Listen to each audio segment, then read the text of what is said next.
Hello bachcho, let's read the question. Given question is assertion reason type question. These question carries two statement each printed as assertion and reason.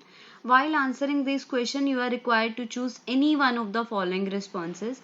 If assertion is true, reason is false, option A. Option B, if assertion is false but reason is true. Option C, if both assertion and reason are true and the reason is the correct explanation of assertion.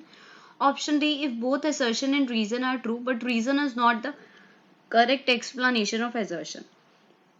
So in this statement given is when two gases or two gaseous OF molecules are allowed to cool, then they undergo dimerization through oxygen atom.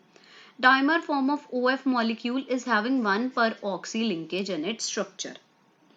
Okay, so if we talk about the key concept of the question, basically this question is depend upon OF molecule.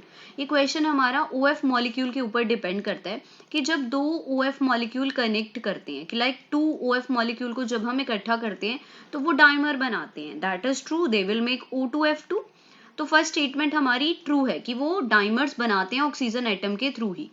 अब उन्होंने क्या बोला है कि dimer of OF molecule have only one per oxy linkage. लेकिन अगर हम इसका स्ट्रक्चर बनाए डाइमर्स का तो दे आर सेइंग कि लाइक दिस, हमारे पास ऑक्सीजन ऑक्सीजन में लिंकेज होगी और यहाँ पे एफ के बीच में. ओके, इन दिस वे, और you can say above this F fluorine atom. Okay, this would be the structure of this कि dimer form of OF molecule having one per oxy linkage in its structure, but there is no per oxy linkage. per oxy linkage हमारे पास नहीं दिखाई दे रही है structure में, so this would not be correct. Second statement हमारी correct नहीं होगी, तो इसका मतलब assertion is true but reason is false. So it said option A would be correct answer. This suggests that option A is the correct answer. I hope you got the concept. All the best.